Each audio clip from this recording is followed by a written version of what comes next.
Hey, what's up? This is Aerosol Can here. Some things in clothing is very obvious what they do. Laces do up your shoes, buttons, they fasten coats, sleeves keep your arms warm. Revolutionary stuff, I know. But in amongst all of these things are tons of little details and features which are either hiding in plain sight or have functions that most people don't actually know about. It's the kind of thing you might occasionally look at and think, what does that actually do? Well, this week we're going to investigate and explain some of those things so you come away knowing a little bit more about what's going on under the hood of your clothing. The first one is something you will have seen absolutely everywhere. Crew neck jumpers often have this triangle-shaped stitch at the top. Nowadays it's generally done to kind of represent heritage or classic Americana or sort of collegiate style. It's certainly not something that jumpers have to have by any means. You can take something like this from Stone Island.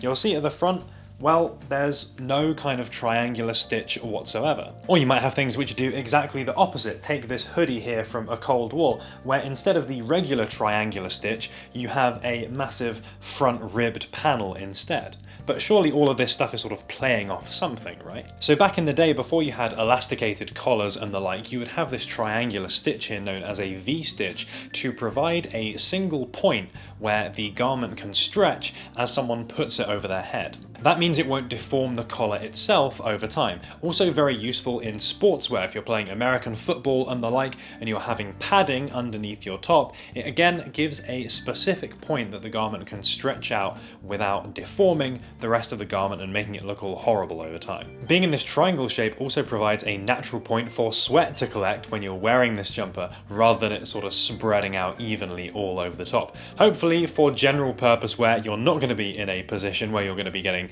absolutely drenched in sweat. So it leaves the V-stitch as something that signals traditional menswear or even sporting clothing than something that'll genuinely come in handy every day. Our second point of interest is zips. Well, they come in handy every day. You probably already know what they do, right?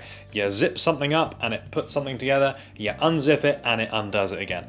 Pretty simple stuff. But did you know that you can lock a zip, or specifically that some zips have locking or semi-locking functionality built in? One of the best examples I can give of this is right here. It's the Nike and acronym collab Presto. So these have two zips on the back here, which mean that you can more easily undo the shoe, get your foot in, and then do the zip up again. Well, when these came out, a lot of people would say that the zips are undoing themselves when I'm wearing them. Is something wrong with the zips at the back? Are they defective? No, these are actually using a semi-locking zip. So if you have this zip in the upward position, like this, it's not locked and you can pull that zip apart, and this was exactly what was happening to people wearing them. However, do the zip up and then flip it downwards like this, the zip is now in the locked position and it's not going to come undone by itself unless you apply pressure to the zip to open it back up again. It's quite a simple mechanism. Effectively, you're dropping a little pin in between the zip teeth when the zip is in a particular position, which is going to prevent it from moving down the zip track. It's a perfect bit of functionality in shoes when you don't want them coming undone by themselves, but you'll probably also find it in jackets too, where you might want to do a jacket up to a certain length and then not have it pull itself apart when you're walking around. And because you're unlikely to want a zip to move unless you're pulling on it, it's exactly the kind of thing that you might own and have absolutely no idea. As an easy way to test, try taking a zip like this, putting it in each sort of flat position, and then try pushing the zip from the side rather than pulling it. And if you find that it doesn't move when you do that, then you found yourself a locking or semi-locking zip. Another great example of this being implemented in a creative way is on this Aoku bag here. So you've got a single long zip track along this side, which has two individual pockets inside. So you've got one non-locking zip, which opens and closes very easily, and you've got one locking zip here. So what you can use this zip for is essentially to provide easy or less easy access to one or both of the pockets depending on the position of this zip. For example, if you have it all the way over here on one side, that makes both of these pockets easy to access via the non-locking zip.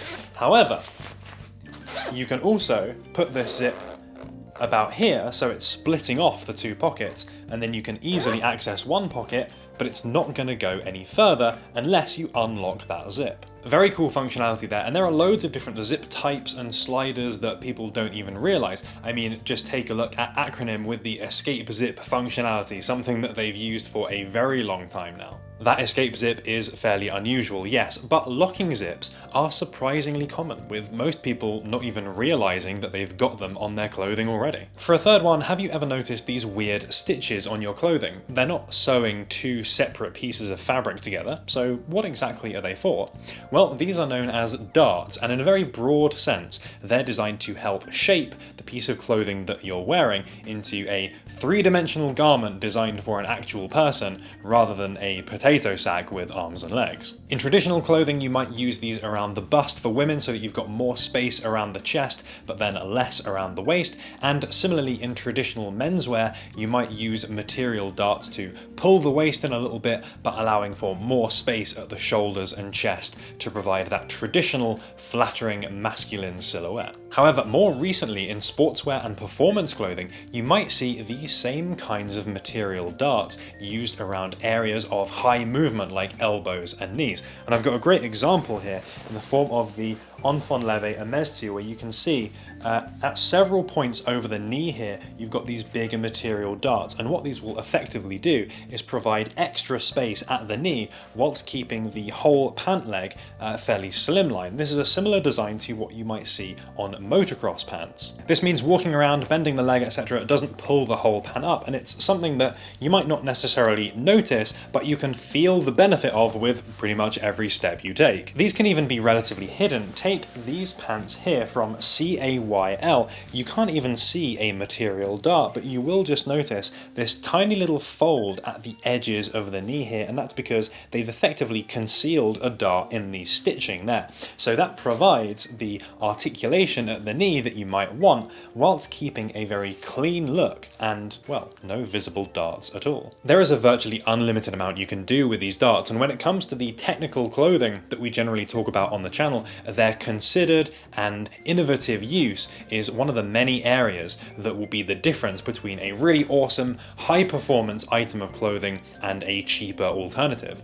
Small feature visually, but very big potential effect. A fairly well-documented hidden feature in the world of sneakers is the lace lock. You've probably seen running shoes with an extra eyelet at the top, like in these Pegasus Trail 2 GTX here. There's just an extra random one here. Well, what exactly does it do? You can use these to create a lace lock or a heel lock. It's essentially a mechanism by which you can provide greater tightness to the shoe than you could do normally, and it will also prevent those laces from loosening themselves over time. Super useful for runners, obviously, which is exactly why you'll often find these in running shoes, but for any kind of intensive wear, or even if you find yourself with a pair of shoes that almost fit really well, but you just get a bit of heel slippage, then a lace lock can actually help sort that right out. It's not very difficult to do either. You essentially just use these last two eyelets to create a bit of a mini loop with the lace, and then you use that as the last eyelet and pull the opposite lace through it. Pulling the laces then has the effect of pulling both sides at once, whilst holding them in place. The downside, it does make these a little harder to undo, obviously, but for more intensive use, you may well find this worth the trade-off. Now go forth and keep your sneakers nice and snug. Another one that gets asked a lot is, why do jeans have rivets on them? Most of my clothing does not need metal to hold it together, so why is this so common in this one particular item of clothing? Is it just for looks? Well, like a few of the things on this video, yes and no. Today, you're unlikely to be putting your jeans through enough stress that you will need those rivets there to reinforce the material, stop them separating, anything like that. Yes, a stitch is going to do the job just fine. But don't forget that jeans were typically very much a workwear item and the pant of choice for your 19th century gold miner. They would have been subjected to far harsher conditions, especially when it comes to abrasion. If you're rubbing up against rocks, you're lifting heavy equipment, things like that. Those jeans are going going to take a lot more punishment than they probably will when you're getting your latte in 2021. Having those rivets which physically stick out from the denim means they can absorb a pretty hefty portion of those abrasions, especially in those high traffic areas, which are going to be more difficult to replace with patches if they get damaged. Many jeans today, of course, omit this. They simply aren't necessary, but Levi's, a brand which relies so much on its heritage and authenticity, still includes them as a direct reference to their necessity and utility over 100 years ago. One final quick one to round things off. Have you ever noticed how on a shirt the top buttonhole is often horizontal compared to the vertical ones that run down the rest of the shirt? Well, like everything else here, there is a specific reason for this. If you're wearing a tie and you have the top button done up, it makes it far less likely to open by accident when you're putting lateral pressure on the collar, as you may well do, kind of fiddling about and adjusting the tie. Nowadays, of course, most shirts are worn tieless, and indeed this Our Legacy shirt, you're probably never ever going to wear something like this with a tie, but nonetheless, that feature remains as a callback to the more traditional use. And those were 7 of those little things which I found interesting about the clothing that we wear every day. No doubt there are absolutely tons more of these, so if you've got any more interesting facts or things that you've noticed about your own clothing, definitely add those to the comments below, because no doubt there's going to be some super interesting ones that I didn't cover here. And let me know if one of the things I did cover in this video helped solve a little mystery that's always been in the back of your fashion mind. If you did enjoy the video, of course, please do give it a like, it is super appreciated, and as always, we will see you next week with another video. Thanks for making it all the way to the end of the video. If you haven't subscribed yet, do consider doing so, because we've got more cool videos coming out every single week like these ones at the top, which you can check out there. We've got some more reviews of some interesting technical clothing. We've probably got some sneakers coming up because there's always fun new shoes to look at, and who knows what else, so stay tuned.